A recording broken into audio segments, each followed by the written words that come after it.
Good day, everybody. Welcome. It's Andrew Ainsworth Golf Academy. As always, a very warm welcome. Thanks for tuning in and looking at the video today. First of all, let me tell you where I've been. I haven't posted any videos now for some time. Been away on holiday, had a couple of weeks away with the family, which is lovely to recharge the batteries, and really just had a little break from YouTube. As I've mentioned before to those of you watching my videos now and again, sometimes I just need a little break from YouTube. So there's not been an awful lot to review. So I've had a few weeks off, come back refreshed and ready to go.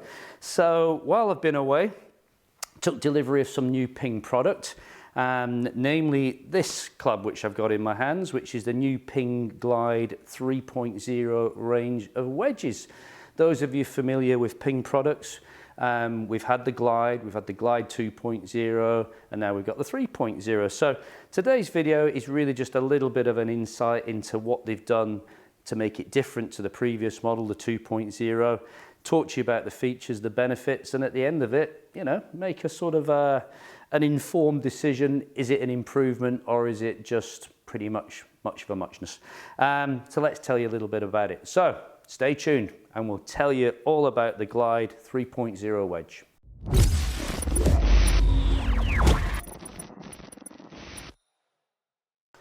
Alrighty, so the Ping Glide 3.0 wedge, what's it all about? For those of you who aren't really interested in the spec and the tech, just advance this video on maybe sort of 4 or 5 minutes and you'll get to the hitting bit. But if you're interested in the tech and the spec, which I hope you are, let me run you through it without boring you to death.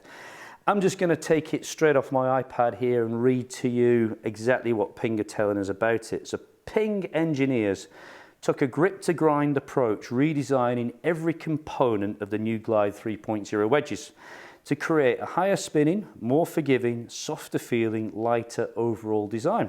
Sounds good so far.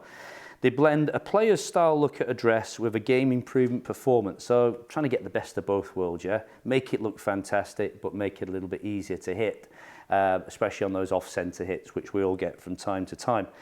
Multiple sole grinds, including, and this is the interesting bit, and we'll flash you up some pictures and some video a little bit later, the iconic i2 sand wedge inspired option.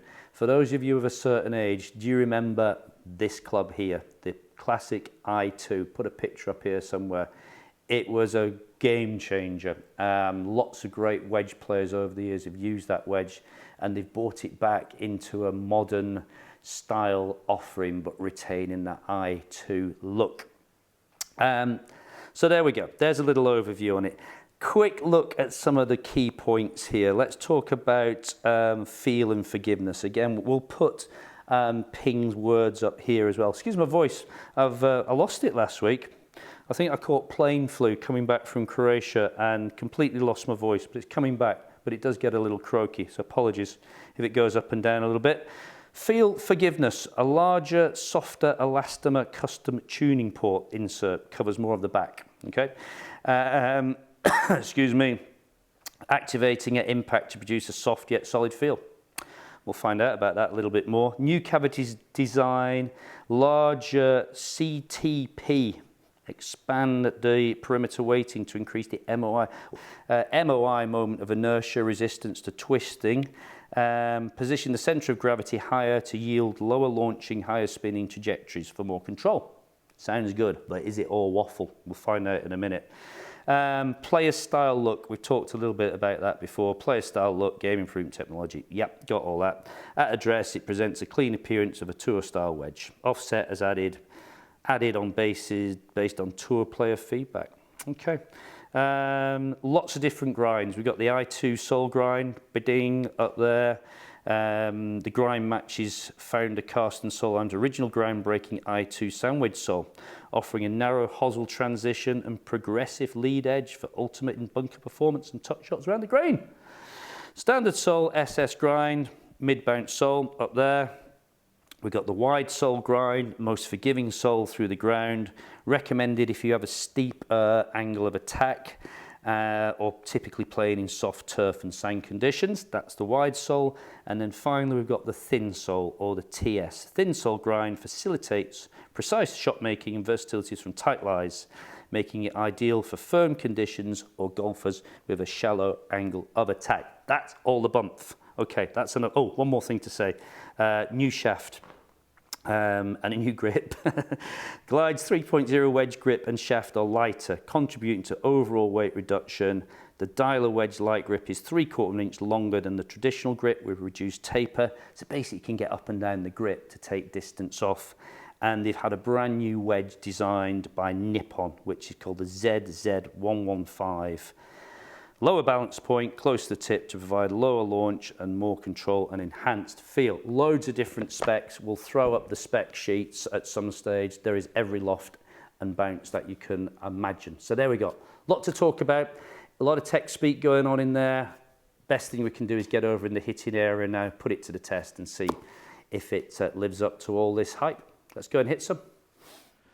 All right, everybody, we are over in the hitting area. I've got the Ping Glide 3.0. I've got myself here a 54-degree wedge, 12-degree bounce. This is one of my demo clubs. So I've got this fitted with this new ZZ115 shaft, specifically designed for this club. I've set a green down there at about 100 yards, just over. Be about my yardage for a 54-degree wedge. I don't actually use a 54-degree wedge when I'm playing. I tend to carry my normal pitching wedge, which is around about 46 degrees. Then I go to a 52 and I go a 58. I've always used that combination of 3 wedges. It just kind of works for me. So I'd say 54 is not really a club that I would carry, but I'm very pleased to hit it. Callaway Chrome soft balls on the deck, did I tell you that? Maybe. I'm very good at repeating myself. Greens are set to soft. Let's hit a few and try and give you a little bit of feedback here. With all wedge shots, just dipping into my sort of teacher's golf coaching head, I never really feel like you should be trying to hit a wedge flat out. I always feel personally that you should be trying to swing a wedge within yourself. You don't want to be jumping on this to hit a yardage. That's when you start to lose control. So always try and swing your wedges within yourself, sort of 70–75% power. Let's hit a couple of shots and then we'll have a little look at some data as we go. Oh, there's a beauty to start with. A lovely thin off the bottom there. See, it's good to test out the bottom grooves on a club like this, and that was so thin. I'm not going to show you that data. That was just rubbish. Let's go again. Better strike, much better strike. That one actually found the middle of the club. Let's bring that up on screen and have a little look at some numbers. Actually got away with that first one, that thinny one quite well. Let's have a little look. Remember, GC2 that I'm using here doesn't really measure club speed particularly accurately, but it does measure ball speed super accurately. We're swinging that around about 85 miles an hour of ball speed. Carry distance of 103, so sort of bang on the number that I was trying to hit it. Backspin rate. Now, here's the interesting thing. Lots of things will affect backspin rates. The angle of attack, okay? Steeper or shallower, the type of ball you're using, low cheap ball, low performance, low spinning, or what I'm using here, Callaway Chrome Soft premium balls. I would say that the golf ball has the biggest effect on spin than anything else. Everything else is important. The quality of the grooves, the depth of the grooves, all those things contribute towards backspin. And around about 8,500 revs of spin is about where I'd like to be. When you watch TV and you watch these guys spinning the ball back, it looks impressive, doesn't it? They pitch and zip it back. Trust me, these tour pros are trying to take spin off their wedge shots to control the landing. You don't want a ball landing on a green which slopes from front to back with a heap of backspin, which is going to spin it off the front. So a lot of amateur golfers think backspin's very impressive. But for the real elite players, they're actually trying to take spin off a lot of the times. They can control the ball. But it's good fun with your friends if you can zip one back now and again. So yeah, 25.5 degree launch angle. I'm not the highest launching wedge player in the world, so that's kind of where I'd like to be. Feel, here we go. We open up the can of worms here. How does it feel? To me, it feels like any other wedge. It feels fine. It doesn't feel particularly soft. It doesn't feel particularly hard. Is this bigger strip of elastomer which they put in the back making it feel softer than the Glide 2.0? For me, no. If you put me a Glide 2.0 down and a 3.0, I couldn't tell you the difference. Both feel the same to me. I'll come back to that in a minute.